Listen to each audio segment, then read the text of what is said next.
जब से आप हमारी सीएम के साथ वायरल हुई हैं, पीएमएलएन तो वैसे ही आपको ज्यादा पसंद कर रहे हैं। अब मैं पीटीआई वाले लेकिन मुझे बहुत बुरा भला कह रहे हैं, मियां वाली वाले भी बड़े मुखालफत। अरे ये बड़ी ज्यादती है, वैसे उनको एक ही काम है बुरा भला कहना, तो वो बेचारे वो मकसद है कि वो खुश रहा करें, वो 24 घंटे दुखी रहते हैं तो खुश रहा करें। ठीक हो गया। डॉक्टर साहब आप कैसी हैं? अल्हम्दुलिल्लाह, आप बताएं। बिल्कुल ठीक। आपके चेहरे से लग रहा है कि आपका रमजान बड़ा अच्छा गुजरा है।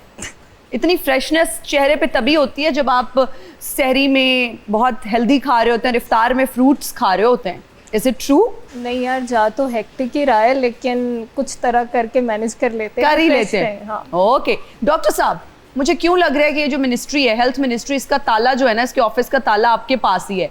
जब नून लीग की हुकूमत आती है आप ही वजीर बनते हैं। पंजाबी में कहते हैं मैंने ऐसे काम से रख लिया जी। तो मुझे शायद इसी काम के लिए रख लिया। लेकिन ऑन अ सीरियस नोट, ये एक ऐसी मिनिस्ट्री है कि जिसमें आप रोजाना की बुनियाद पे अपने लिए आखिरत का सामान बना सकते हैं। मतलब अगर आप किसी ऐसे गरीब का इलाज मुफ्त करवा देते हैं कि जिसका अल्लाह की ज़ात के अलावा कोई असर नहीं था, तो रोज़े क़यामत वही आपकी शफात का बायस बनेगा।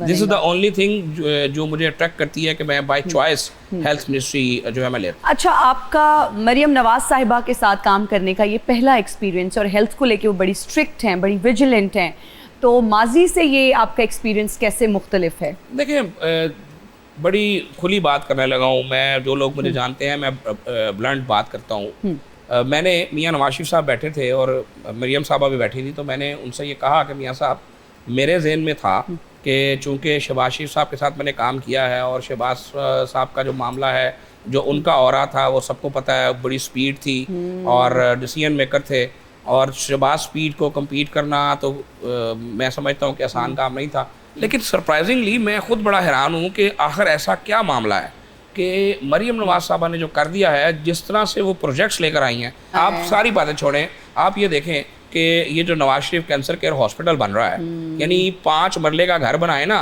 तो आपको 9 से 10 माह लगते हैं। बिल्कुल। नवाज शरीफ कैंसर केयर तेजी से काम हो रहा है। 1000 बेड का वो हॉस्पिटल है, स्टेट ऑफ द आर्ट वो हॉस्पिटल है, और उस हॉस्पिटल में जो है वो 250 बेड्स ऐसे हैं कि जिसको जब डॉक्टर्स जवाब दे देते हैं कि पेशेंट को जवाब हो गया जी, अब आप इसे घर ले जाएं, तो जिसका प्यारा होता है वो उसको मरने के लिए तो नहीं छोड़ सकता।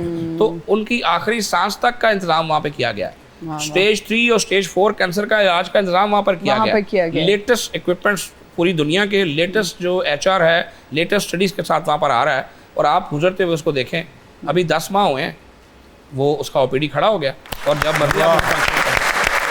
डॉक्टर साहिबा जी जनाब, हम गली गली में, मोहल्लों में आजकल हमें बोर्ड्स नज़र आते हैं, एस्थेटिक क्लिनिक।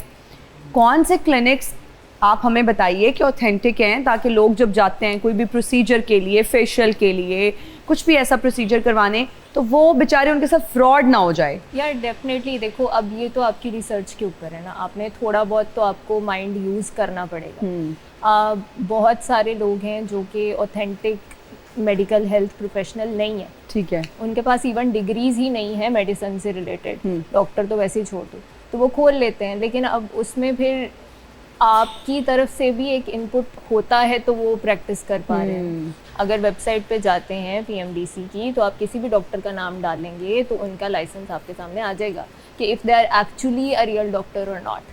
ठीक है, आप मेरा भी डालेंगे तो आपको पता चल जाएगा। Okay.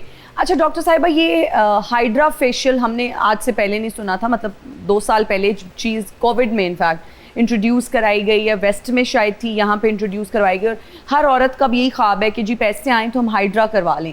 Do you think it's beneficial, और किस तरह की स्किन के लिए it's good? Hydra is just a facial, okay, ठीक है, like any other facial. Okay, it's just कि वो मेडिकेटेड है, उसमें कोई ब्लीच, पॉलिशर या कोई हार्श इंग्रेडिएंट्स नहीं डाले जाएंगे। मोस्ट प्रोबेबली अगर आप डॉक्टर के क्लिनिक पे गए, अगर आप सही डॉक्टर के हाथ डॉक्टर के पास गए हैं, तो ਇਹਨੇ ਵੀ ਪਲਾਸਟਿਕ ਦੀਆਂ ਬੋਤਲਾਂ ਇਕੱਠੀਆਂ ਕੀਤੀਆਂ ਤੇ ਚੁੱਲ੍ਹੇ ਤੇ ਰੱਖ ਕੇ ਗਰਮ ਕਰ ਰਿਹਾ। ਮੈਂ ਕਿਹਾ ਇਹ ਕੀ? ਕਹਿੰਦਾ ਯਾਰ ਉਹ ਤੇਰੀ ਭਰਜਾਈ ਦੀ ਪਲਾਸਟਿਕ ਸਰਜਰੀ ਕਰਨ ਲੱਗਾ। उन्होंने क्या ही प्लास्टिक सर्जरी वास्ते, मैं कहा अगर मैं प्लास्टिक अपना दवा तो पैसे घट लाओगे। प्लास्टिक नहीं, प्लास्टिक भाई, प्लास्टिक होता है। ਇਹਨੇ ਫਿਰ ਪਲਾਸਟਿਕ ਸਰਜਰੀ ਨਹੀਂ ਕਰਾਈ, ਉਹਦੀ ਦੇਗੀ ਲੋਹੇ ਦੀ ਸਰਜਰੀ ਕਰਾਤੀ ਹੈ। ਉਹ ਲੈਦੇ ਟਰਮੀਨੇਟਰ ਜੀ ਬਣ ਕੇ ਫਿਰਦੀ ਰਹਿੰਦੀ ਘਰ 'ਚ। ख्वाजा साहब कभी फेशियल कराया है? सीधी बात बता दें। बिल्कुल कराया, कि वो इंसान नहीं है कराया? मैं बड़ी दफा करवाया सैलून से।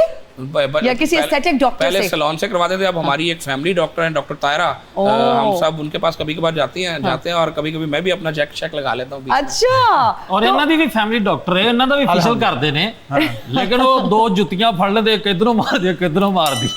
ਅੱਜ ਰੇਗ ਮਾਰ ਤੇ ਕਾਲਾ ਸਾਬਣ ਪਾ ਕੇ ਇਸ ਕਿਸਮ ਦਾ ਰਗੜਦੀ ਹੈ ਨਾ, ਲਾਲ ਸੋਨੇ ਕਹਿੰਦਾ मैं फेशियल करा लिया। सबसे अच्छा हाइड्रा फेशियल वैसे वही है। वही है। ख्वाजा साहब, नून लीग वालों को वैसे ही बड़ा ग्लैमराइज किया जाता है और कहा जाता है कि उनके मिनिस्टर्स बड़े ग्लैमरस हैं। ये किसने कह दिया आपको? नून लीग वालों को तो बेचारे हर नहीं, वक्त लोग बंदूकें लेके चढ़े होते हैं। नहीं, आप बिल्कुल नहीं, हम मिनिस्टर्स की बात कर रहे हैं, बड़े ग्लैमरस। अब आप खुद को ही देख मरियम लें, नवाज साहबा हेड की टू जो- टो आप ब्रांडेड पहन के बैठे हुए हैं या नहीं? अच्छा नहीं, मैं पता नहीं, शायद नहीं। मुझे कोई गिफ्ट कर देता तो बंदा पहले। तो मेरे असल में ये गिफ्ट ये है कि गिफ्ट बहुत होते हैं सर, जो गिफ्ट मेरे तो बेस्ट होते हैं। बडी है ना जी, वो दुबई होते हैं, तो बिल्कुल we are just like real brother. सबको पता है, मेरे सब क्लोज फ्रेंड्स को पता है। तो वो जब अपने लिए शूज लेते हैं तो मेरे लिए तो ये भी उन्होंने आपको ये लेके मुझे दिए? वो भेजते ਅੱਛਾ ਸਰ, मैं अपने दोस्त ਦੇ ਬਾਰੇ ਬੜਾ ਪਰੇਸ਼ਾਨ, ਤੁਸੀਂ ਮਹਿਕਮਾ ਕੀ ਸੀ ਹੋਇਆ? ਇਹਨੇ ਟੈਸਟ ਕਰਵਾਏ ਨੇ ਮੈਡਮ, ओहो, ਉਹਨਾਂ ਕਿਹਾ ਇਹਨੂੰ ਵਿਟਾਮਿਨ ਸ਼ੂਜ਼ ਦੀ ਕਮੀ ਹੈ। हैं। और अच्छा दसो लोकल क्या सी या इंपोर्टेड क्या सी? ਨਹੀਂ ਇੰਪੋਰਟਡ ਤੁਹਾਡੇ ਵਾਲੇ ਕਿਹਾ ਹੁੰਦਾ। नहीं वो मेरी सेहत वास्ते नुकसानदेह है। ख्वाजा साहब, ਹੁਣ ਸਾਡੇ ਵਾਸਤੇ ਤੁਸੀਂ ਪੈਟਰੋਲ ਦਾ ਕੀ ਕਰਨਾ है? देखिए, मैं सच्ची बात है बड़ा दुखी हूँ इस बात पे, और सबसे ज़्यादा मैं समझता हूँ कि इस बर्बादी के जिम्मेदार वो लोग हैं जिन्होंने अपनी ज़ाती ख्वाहिशात की बिना पर दुनिया को जंग में झोंका है। मैं नेतन्याहू को जितना भी मेरा दिल करता है कि बस मेरे पास लफ्ज़ हो तो मैं उसकी मजम्मत, छोटा लफ्ज़ है कि ये वो शैतान है कि जिसने अपनी शैतानी ख्वाहिशात की तकमील के आप लिए अमेरिका का नाम पूरी क्यों नहीं दुनिया लेते? मैं ट्रम्प का नाम क्यों नहीं बिल्कुल लेते लेने आप लगा हूं। मैं उसके बाद उसका नाम लेने लगा हूँ, और वो तो शैतान है, लेकिन जो ट्रम्प साहब ने किया है, अब जो लोग भंडरे डाल रहे थे उसके आने पे अब उन्हें पता चला कि कितनी बड़ी मुसीबत थी।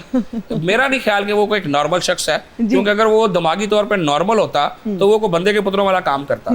आप ये देखें कि ना वो अपने मुल्क के आइन की परवाह करता है, ना अपने मुल्क के कानून की परवाह करता है, ना वो सुप्रीम कोर्ट के फैसले को मानता है। अब ये कोई तरीकाकार है कि भाई ईरान जो है उनका हुक्मरान क्यों उनकी मर्जी से होगा? भाई वजह, ईरान एक जो है मुख्तार स्टेट है, ईरानी जिसको चाहेंगे अपना हुक्मरान बनाएंगे, ये मामले लगते हैं।